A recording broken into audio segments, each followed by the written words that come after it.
Welcome, everybody, to the Side by Side podcast presented by Side Stage Tour. We're a nonprofit giving you an all access pass to the global community touring partners deserve. I'm your co host, Laura Landers, alongside the wonderful and beautiful Kelly Clark.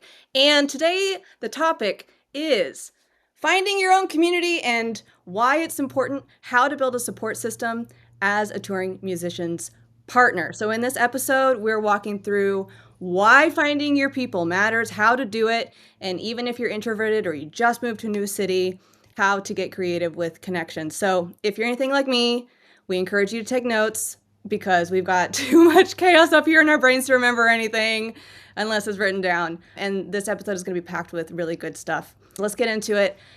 Finding your community, especially your own community, not only inside Stage Tour, which that's kind of a given, but in your city where you live, especially if there's no family around you, or even if there is family around you and you're trying to branch out of that. So let's get into the why, because if we don't break that down, it's like, what's the point of it all? Right. Kelly, both you and I have traveled great distances from where we were from. Maybe we lived in a different city then. Now we live in another city. Especially as an adult woman. I don't know what it is about building community and making friends as an adult, not just adult woman, but like an adult period. It's like we're all trying to figure out life, like even outside of touring.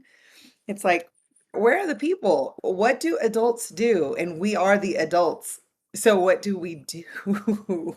This is just an example of how it's a situational kind of thing and how that's going to change over seasons and locations and within our specific community where we're often alone, we're often misunderstood by even our families, like the people that Right. like essentially the people that should understand completely our lives, but really like not everyone can understand what we go through because in a way, it's kind of like boohoo, woe is us, where we're in healthy relationships, but they're gone all the time.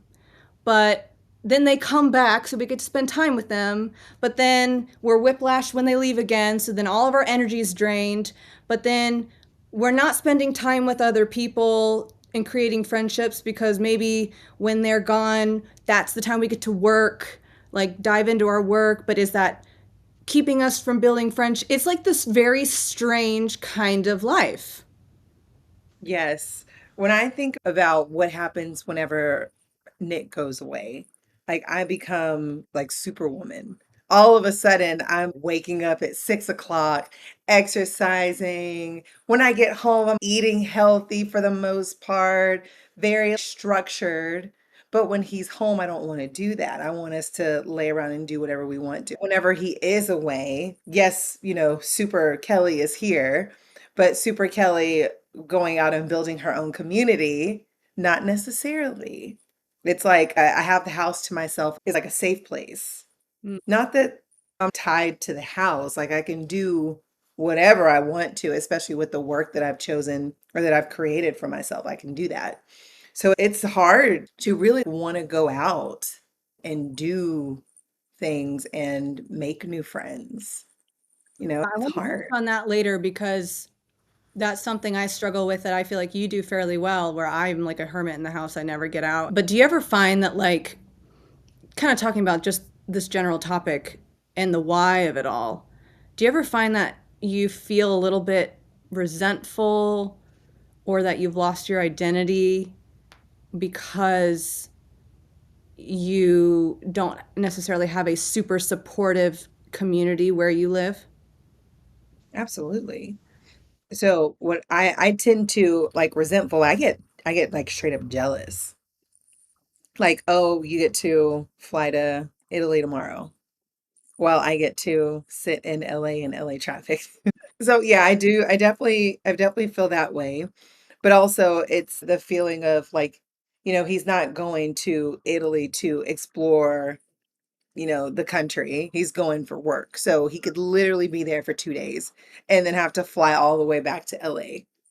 So it's like when we're here at home while they're gone, especially for long periods of time, especially when they're international, you're like, I should be connecting with other people.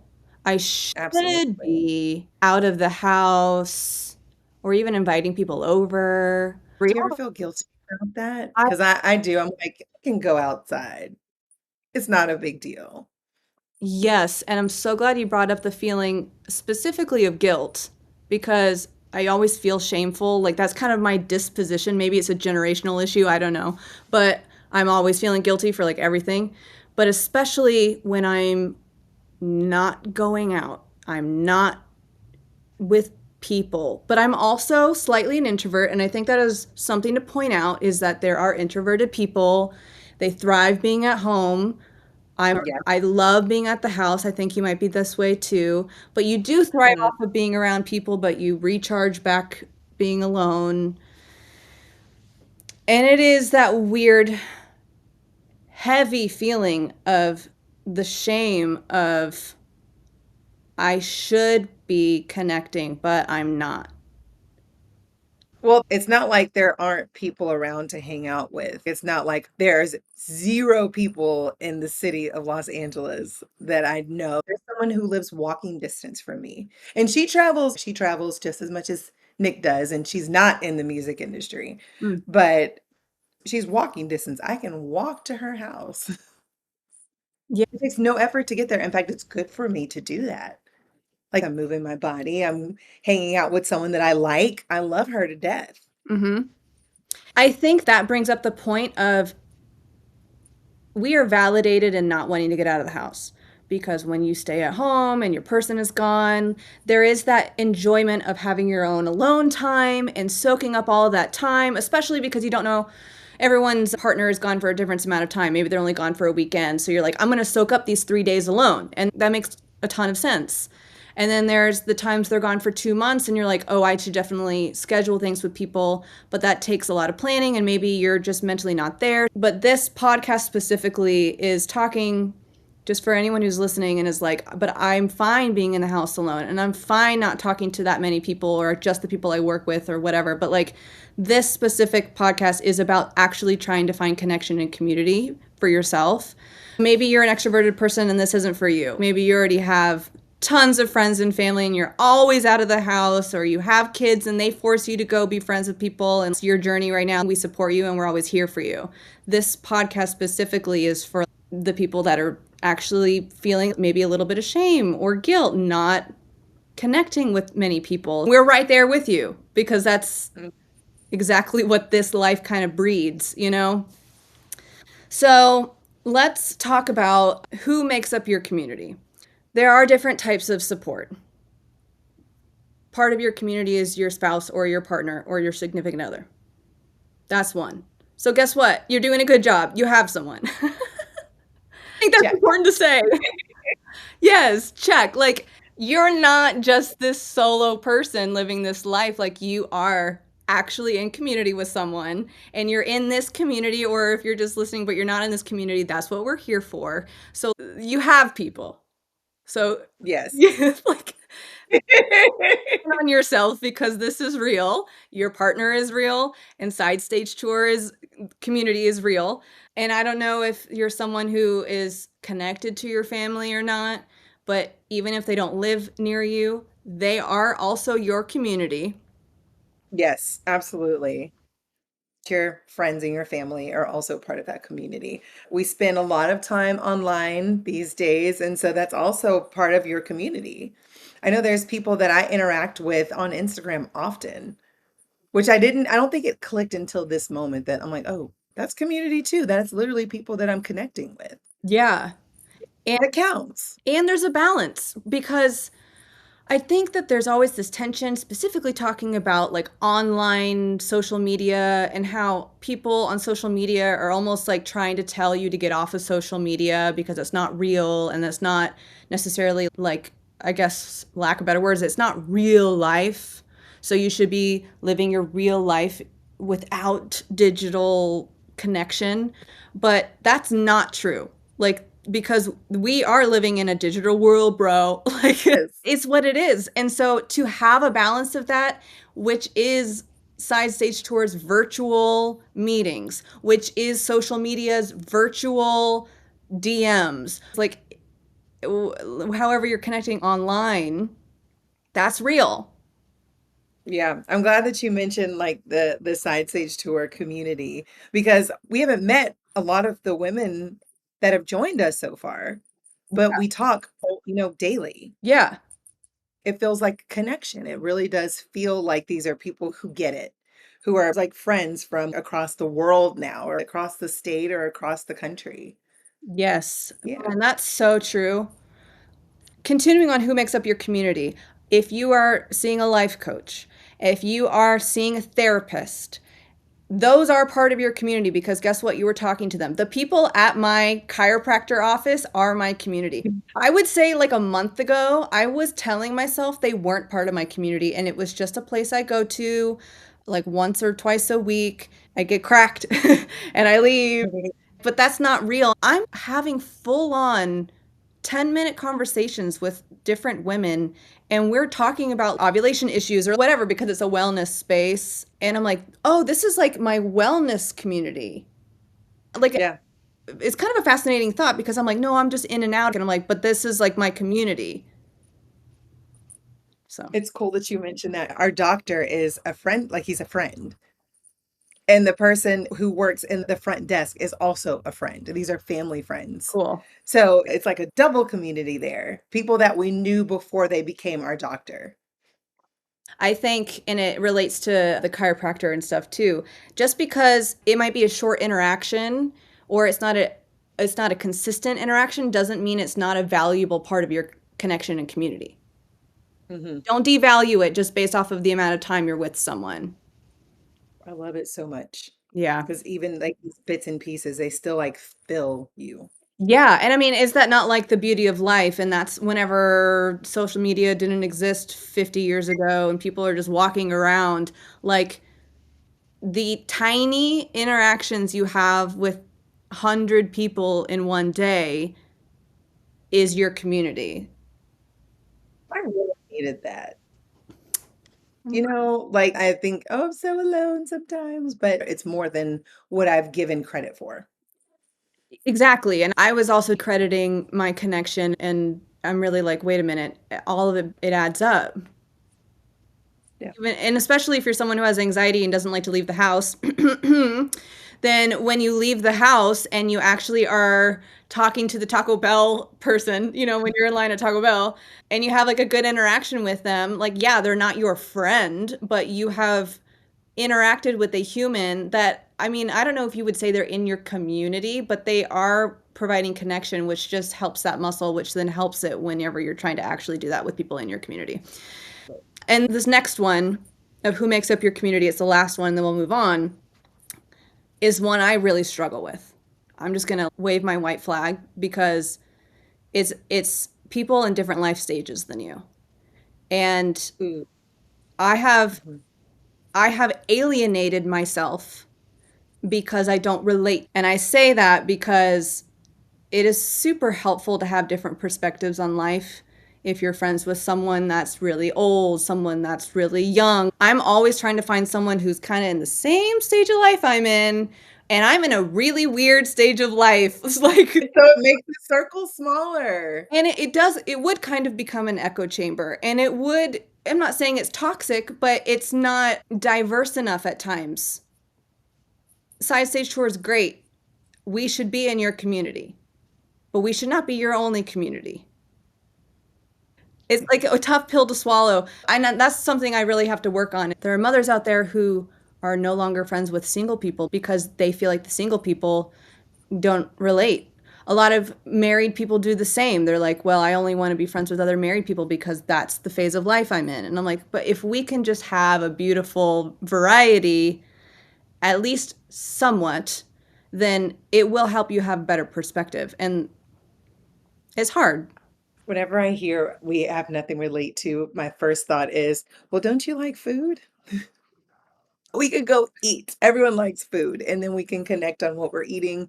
And then whenever you really get down and sit one-on-one with someone, I love one-on-ones Mhm. because you really get to know who you're talking to.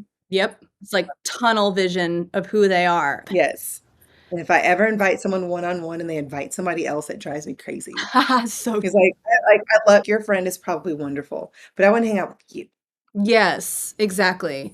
So before we move on, a little prompt I want to give you, the listener. Maybe write this down, take a couple of minutes. Either now you can pause or after the episode. Jot down three people who make you feel seen. It can be your spouse, but I challenge you to maybe branch outside of that. Write down three people. When you do, that's your base.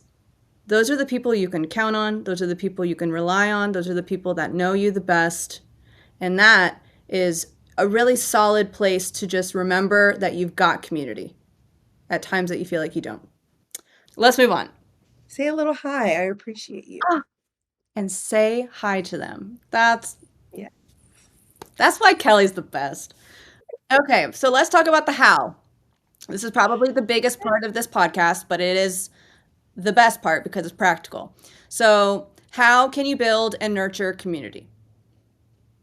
It's not just about finding people, it's about keeping that connection alive.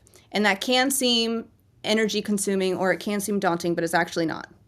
Especially if you kind of create like a small step by step list for yourself. So you don't even really need to think too much, as more just to like look at the list, make sure you're keeping tabs on yourself and community, and that's good. So let's talk about the practical ideas. First off, joining a niche community like ours. Hello. Yay. Yesterday, so we're out of town right now. So we needed to get some coffee beans because obviously we need coffee in the hotel. So I pulled up and I see the biker gang at the coffee shop, but it's not like four or five, it's literally 30 people. And they all have on their biker outfits with the biker shorts and the helmets and all the things, Wait, but they like made it. are we talking cyclists? Or are we talking motorcyclists? It's a good question. Cyclists. Okay. Cyclists. They all came together and they made this coffee shop part of their stop. So, they ride their bikes and they sat there and talked for however long. But yes, so they have taken it upon themselves to find their niche, their community of people that they go on these bike rides with, and then they stop and get coffee together. And I don't know where they were going next. It was just like a stop, let's have coffee and let's talk to each other. And you know what? You just said that, and my mind went to, because you said they found their community and they went and they cycled together to this coffee shop. And I'm like, but you know what? I bet you that that's not their only community. Can't be. Each one of them probably has multiple other facets to themselves, meaning they have other communities than just the cycle. I say this because I think I'm always trying to find my one community, because then you feel like you belong. And it's like, that's just not real, because everyone is so multifaceted that you cannot just have one community and feel completely 100% seen. Love it. I love that. Again, these are just like lies I feel like I tell myself throughout the years to make myself feel like I'm just a little flawed, or like I'm not ever going to be fully accepted. Well, I would say that you would never really be fully understood in one community because you have so many other parts of yourself that like that one community cannot. I mean, like, I like how you said that we're all multifaceted. Like, there is a stigma of everybody being just like one people are like this. This is what they do. This is what they wear. This is how they act. But really, that is the tiniest bit of what you're seeing when there's multiple layers in all of us. Mm-hmm. And all of us. Like, yes, we have these spouses that are musicians, but I mean, we're not musicians. Even though I did play classical piano for a very, very long time and I can read music. But Mm-hmm. that, like, did you know that? No. And so, like, I could find some other people that fit into that world, but also the business side of me and finding that world. Mm-hmm. And also the person who likes to eat all the time and go find those people who like to go and explore different restaurants. And cooking. I don't love cooking, but I love eating. So we can find someone who does like to cook, and then we can support them by being their taste testers. Does That's that count? nice. I think that counts. Yes. I like to be a taste tester and not a cooker. Cook. I'm like, I got bottles. I'll bring the bottles. Whatever you need me to do. Plates, napkins, I got you. Exactly. So it's like You just got to find your niche communities. We're going to be that one so that you're not totally alone when your spouse is on tour or your partner is on tour. But you might be a, what are the pot people? They create clay, Ceramics? ceramics, like Is that what it is? the industry. Yeah. And like, I'm sorry, but we cannot provide ceramics to you. Like, not I'm that we not don't have messing up other these people. sales. Yeah. No. No, no, no. Anyways, I'll watch you now. I would love someone to give me a little cute ceramic. I wouldn't mind making See. one. I'm getting off topic. Okay, so the next thing in your practical ideas, so join a niche community like ours. Host a tiny meetup in your town. Are you not a hoster? Then find someone who's hosting. Even if that's two people, even if that's like what Kelly said, just going to get coffee or going, if you're a matcha girly, go get a matcha. If you're a cocktail person to go out at happy hour, find someone to go do that with. It doesn't have to be like this multi person meetup for it to be a meetup. Find your one person, one on one. Are you intimidated by one on one? Then find a community group. There's a Spanish speaking community group here in Tulsa that probably has 12 people. If you feel better in large groups, you can go do that. So going to these places by yourself. I don't know how many times I have sat in restaurants. I'm in Phoenix right now, and there's a sushi spot around where we are. And I went there last time that we were here. I brought a book. I sat at the bar. I was reading my book while I was eating sushi. And the girl next to me said something, and we sat there and talked about the author of the book that I was reading for a good 30 minutes. I think I've asked you this question in past podcasts, but I'm going to ask it again now because it completely relates to this. How do you get over the worry or the fear or the anxiety of going out alone? I think practice. Oh, and like I don't like waiting on anyone. So there's a movie that I want to see. Nick is out of town. No one else likes suspenseful movies or everyone is gone. I'm like, am I gonna miss out on this movie or am I gonna go? I'm gonna go. Mm, Like, I'm not gonna miss out because I have no one to go with me. I need to experience life. Whether it's with a group, with Nick, by myself, I'm gonna do what I want to do. Did you ever used to host a pity party for yourself, or did you never really experience that? There's times where I'm like, damn, I wish that I wasn't by myself, but also this food is real good.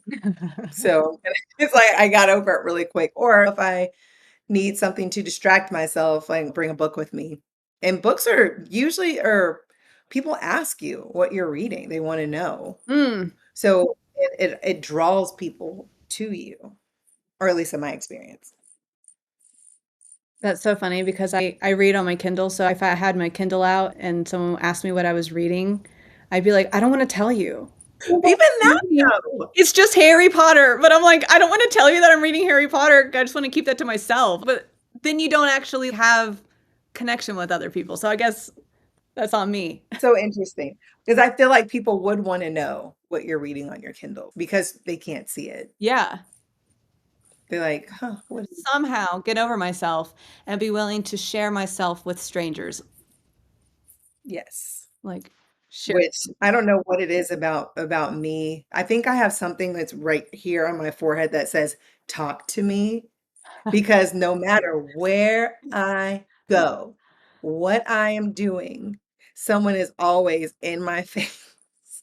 So this is something you could do for yourself where you could do as like an accountability thing with somebody, but create a weekly emotional check-in either with yourself or a text thread with a couple friends. I say you could do this with yourself because maybe that's just where you need to start. But eventually you should be able to branch out because this podcast episode is all about community, is to do this with a couple friends. And that could be as simple as texting one of your closest friends and saying, "Hey, I really need to start doing this emotional check-in once a week. I know it kind of sounds ridiculous. I don't really want to explain it right now, or you can." And then if they're down, then great. And then you do it once a week and it can be a phone call kind of thing. It could be a text kind of thing. It could be a Marco Polo kind of thing if you're doing the video thing. It's up to you. But that is a practical yet simple yet connecting way to stay true to what you're currently experiencing, which in our worlds, we're constantly doing the emotional roller coaster of if our partners are gone or if they're back and how it's affecting us. So that's something that you could do. Yeah. And then the last thing with this specific practical ideas section is to be vulnerable first. Real gives permission for real connection. That's so true. And I think what we're coming to find in our Side Stage Tour Discord is the more people are super vulnerable, which reminding you this is an NDA protected space where no one's going to be able to share with others what you write in there. It's very safe. It's a safe space. It has like really cracked open my vulnerability when I'm seeing other people in there talking about some serious shit that they're going through. And while I may not be able to relate, maybe I will down the road. And so it just gives me that, like, whenever you learn something now that doesn't necessarily apply to you, but then you hold on to that. And so then you know how to use it in the future if that circumstance ever comes up. Like, I love that kind of stuff. It also just allows for beautiful human connection. Here's like real life. I was not vulnerable with anyone from birth till I graduated college. When I graduated college and everybody moved and went to basically New York, and then like a couple of us moved to LA, we were all, I thought, super tight knit. There's like a group of us, like of 10 people, that we were all in all the same classes and we all just like were going through like the hardest shit because our college was crazy, truly like a military style program. Um, and I thought that we were like diehards. And come to find out, they were never friends with me again. There was just no connection there. I kept thinking, like, this is so strange. I just went through 4 years with these people. I don't get it. I thought that we were super close.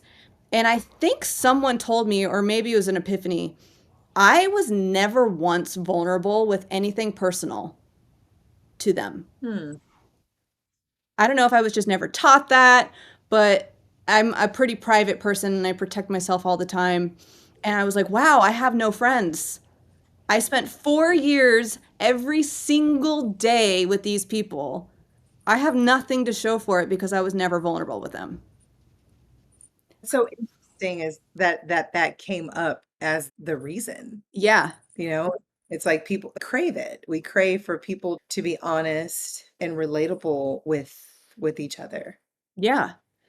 So once I figured that out, I moved to LA and I started being vulnerable with people. And I'm like, oh my God, guess what? Some of my lifelong best friends are because I was vulnerable with them and they're vulnerable with me back. And I'm like, oh, I have to be vulnerable first in order to potentially have a best friend in this person that I'm talking to. You have to be vulnerable first. Yes. First. Take the chance. Yeah. And I tend to overshare. And I'm like, oh, here's what happened to me. And then it's too far. Or is it too far? I don't know.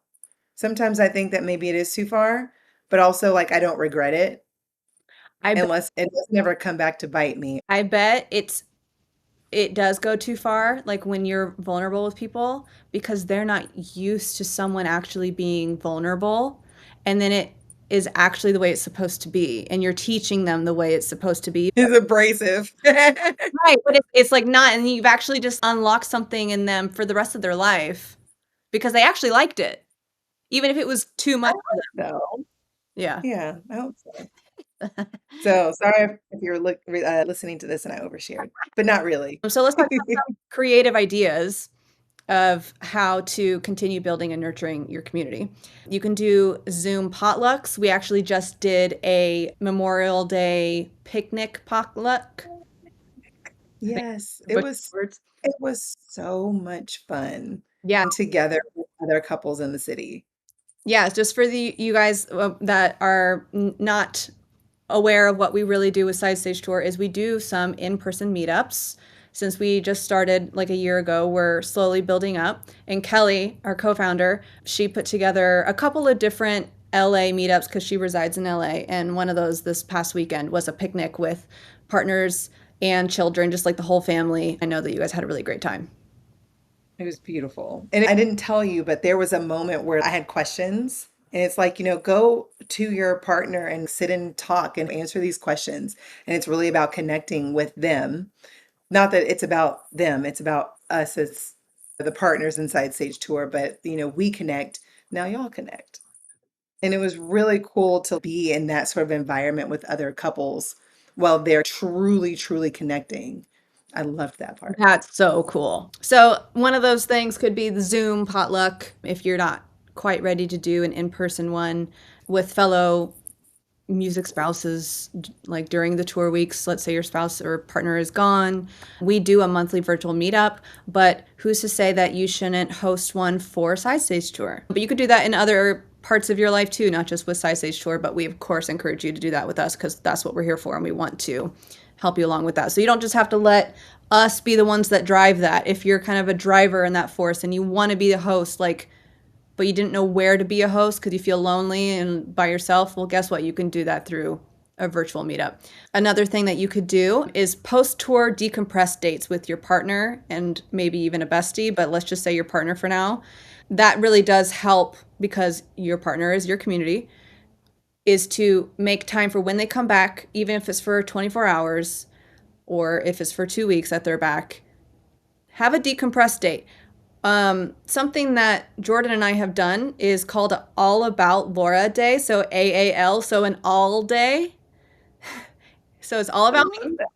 which just means he's not allowed to go into his music room because that's, I don't know if everyone's partners has a music room, but I know Nick does, Jordan does. And I'm like, get out of that room.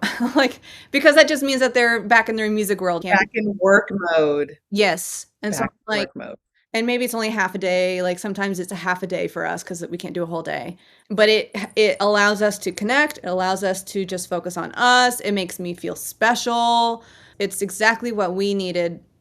For it makes Jordan feel like he's paying attention to me, so then he loves it, and then I, because it's all about Laura, I end up feeling a little selfish, so then through that same day I'm like, well, what does Jordan want to do? So then it like helps me like want to give back to him, and so it's kind of this like fun ping pong of a day of like throwing special moments back and forth to each other. So that's kind of like a decompressing way that we get to just be one together again.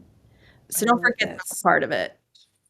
Because that's, you could forget. Like, I don't know, sometimes we just aren't prioritizing our relationships. So that's part of building and nurturing your community, especially with your spouse or partner.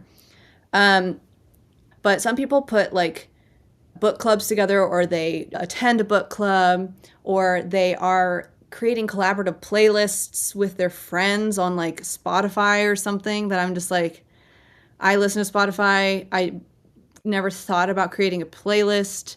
I don't know if you do any of that, Kelly, but Not with someone, but I mean, the closest thing I have to a book club is my sister will recommend a book, or my really close friend will recommend a book. Hers are my favorite right now because they're really kind of smut books. It's so much fun because she had been talking about them months prior, and I finally got my Kindle, so I've read like four of the books in like a month, just wow. like flying through books. So the book clubs are great. I feel like, a true middle-aged woman Ah, by doing the book clubs. It is so much fun. I love talking about the books.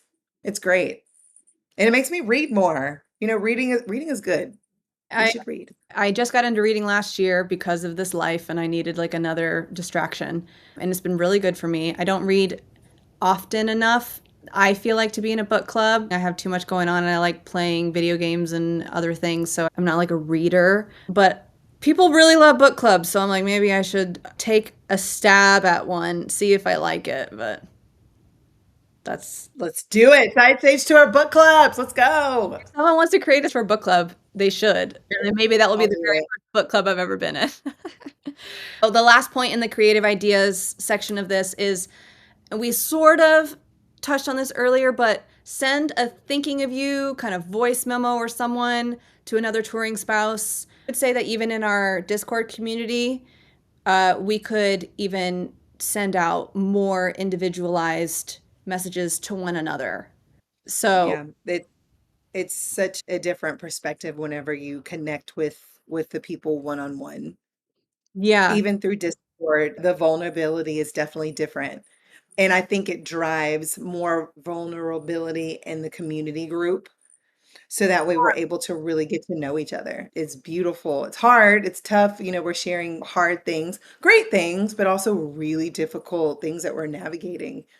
And so being able to do that privately definitely manifests itself Yes. in the Seen because Kelly, I know that you've been reaching out to some members one on one, and I have seen the benefit of that in the group chat of that vulnerability just because you've been sparking that on the side with individuals. And I would say you could even do that outside of a side stage shore community with like any of your lifers that you have, or even if they don't live near you, or even if it is with the people that live near you and that's not like a normal thing you do. Just like try it and see what happens. But with all of these practical tips and all of these creative ideas, it's a lot.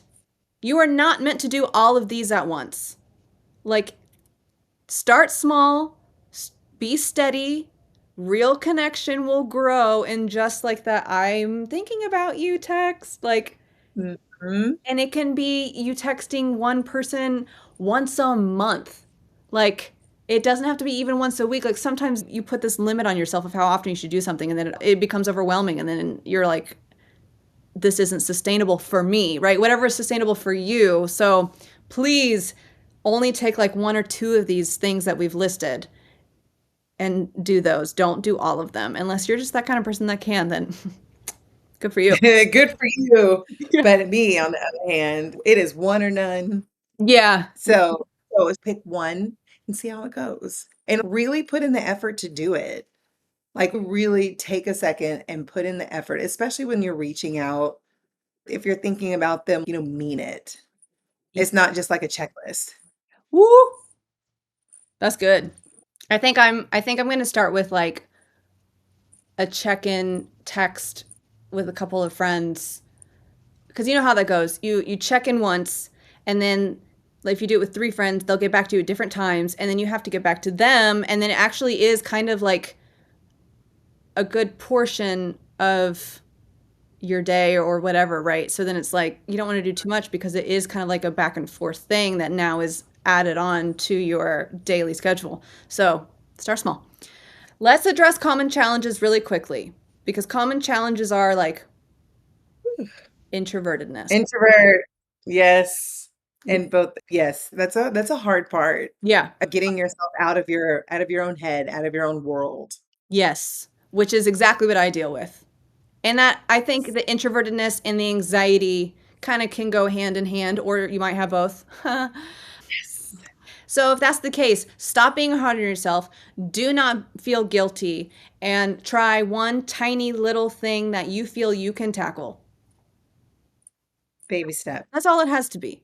There are other common challenges like you're currently dealing with losing a friend or you feel like they're slipping through your hands, but is it time to release that friendship? Have they burned you in the past? Do you feel like you should keep trying for that friendship? I dare I say that friendship breakups are harder than relationship breakups. They really are. I don't know why. They are so difficult and they last forever. It's like you don't just break up and it's over, but it's like an extended breakup Yes. It's always long, drawn forever. out, and slightly toxic because you don't know how to handle it. So, since that is a challenge, only you can decide, really, like, only you can prevent forest fires. Only you know if it's time to try to rekindle and for you to be vulnerable first and take that chance because you love them and you want to be friends with them. I'm not here to advise you on how to do this because that's not necessarily what this is about, but we do want to address it. That is sometimes a really big common challenge within connection and your community, especially if it's a friend group and group is your community, but then one person within that friend group has really screwed you over. And that's hard to either stay in the community but have to keep dealing with them or remove yourself but now you feel alienated because they did you wrong but they're still in that community so you feel like they've taken all your friends away from you. We all understand what that is like and it's up to you to decide, but please know that that is something that is very real, Yes. exhausting, it takes a lot of your energy, and we completely validate what you have to go through and those feelings you have to deal with and the isolation that can come from it. If you need to talk about that more, you can message Side Stage Tours community because others might have gone through it and they can maybe tell you what they just dealt with if they've dealt with it too in their own lives. Absolutely. Yeah. A big one, a big common challenge is what if I don't live near anyone like me? Oh my God, that's me. It takes some vulnerability to go out and put yourself, it's like dating again, True, like going out and dating to try to find good friendships. And it's like, It's hard. we want to date when we've already gone through the dating with our partner, and you always have to like keep up that dating with your partner, right? Why would Yeah. you go out and want to try to date again when you're having to cultivate this friendship or this relationship? It's hard, but you're not going to have friends if you don't. Like, you You have, never know until you try. yeah, An effort. We can put in effort. If it's the tiniest step, try that. exactly. Baby steps. Exactly, baby steps. And for you to do now. Maybe it's for you to do in a year. Like who are we to say when you should even do that? But I am like poster child number one of, well, I don't live near anyone like me, so I guess I just won't be friends with anyone out here. Tulsa's not my place. These people aren't my people. I'm almost putting myself on this pedestal, and I'm like, there's no one that's like me here. I'm just so unique. I felt the same way. I Well, mean, you're not alone either. yeah, and honestly, it does nothing but bad for us when we do that because we're just constantly telling ourselves that like we can't have friends here. That's just you got to put in the energy, or maybe you have already put in the energy of trying to find friends, and maybe you really haven't found them where you live. And if that's the case, then try to find some digital friends to let that supplement for now. Mhm. Like sometimes you just got to like try different things and don't give up on in-person community, but come on, like you might have a Side Stage Tour friend in your city that you can meet here digitally and then hang out with them in person, but you have to meet them digitally before you can meet them in person. Okay, Takes effort. so let's end this by having you take notes if you're still taking notes. Or maybe you're not at all and you're just like keeping it up here. Let's talk about a call to action. So first, what we ask you to do is to join Side Stage Tour. It is free. We just want you to have someone you relate to. So join Side Stage Tour and give us your Yes, entire life. in blood. You can find the form on the website, also in our Instagram. Email us, DM us. We're here and we can help you join our beautiful community. By the way, it is not who said someone said this. Oh, he said it, the Man Haters Club. Yeah, this is not a man haters club. We are not bitching about our partners. No. It's not that at He all. wasn't he wasn't serious. But this is not a man haters club. No. We're not talking shit about our husbands all day, every day. In fact, we're not bitching about them at all. Mm-mm. It's about building our own community. Yeah, That's strictly what this is. we very much love No, our partners. very much so. And we're happy for them and what they do. And they also support us in what we do. Yep. Yep. And They it's just for absolutely do. women, it's for men too. It's for anyone. It's not just like females only. Please. Everybody. Everybody. Anybody, everybody, please. Yep.